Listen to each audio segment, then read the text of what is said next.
গভীর নিম্নচাপে সাগর উত্তাল, ১৪ জেলায় জলোচ্ছ্বাসের আশঙ্কা, বাড়ছে বৃষ্টি এবং ঝোড়ো হাওয়া, ৯০ থেকে ৫০ কিলোমিটার গতিতে ঝড়ের আশঙ্কা রয়েছে।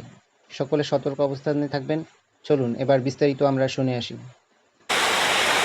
বঙ্গোপসাগরে অবস্থানরত গভীর নিম্নচাপটি সাগরদ্বীপ ও পটুয়াখালীর খেপুপাড়া দিয়ে উপকূল অতিক্রম শুরু করেছে। সেই সঙ্গে গভীর নিম্নচাপ কেন্দ্রের ৪৮ কিলোমিটারের মধ্যে বাতাসের একটানা গতিবেগ দমকা অথবা ঝোড়ো হাওয়ার আকারে ঘন্টায় ৬০ কিলোমিটার পর্যন্ত বৃদ্ধি পাচ্ছে। এর ফলে দেশের উপকূলীয় ১৪ জেলাসহ এর আশপাশের চর ও দ্বীপগুলো ৪ ফুটের বেশি উচ্চতার বায়ুতাড়িত জলোচ্ছ্বাসে প্লাবিত হতে পারে।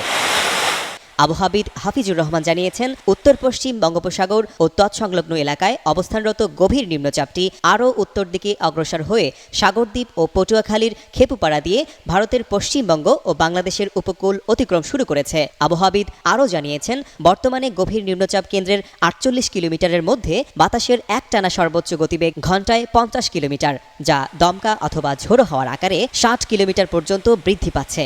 সেই সঙ্গে গভীর নিম্নচাপ কেন্দ্রের নিকটবর্তী এলাকায় সাগর উত্তাল রয়েছে। এই অবস্থায় চট্টগ্রাম, কক্সবাজার, মোংলা ও পায়রা সমুদ্র বন্দরকে ৩ নম্বর স্থানীয় সতর্ক সংকেত দেখিয়ে যেতে বলা হয়েছে। এই অবস্থায় উত্তর বঙ্গোপসাগরে অবস্থানরত সব মাছ ধরার নৌকা ও ট্রলারকে পরবর্তী নির্দেশ না দেওয়া পর্যন্ত নিরাপদ আশ্রয় থাকতে বলা হয়েছে। এমন আরও রাজনৈতিক আলোচনা এবং বিশ্লেষণার ভিডিও পেতে আমাদের চ্যানেলটি অবশ্যই সাবস্ক্রাইব করবেন। সকলকে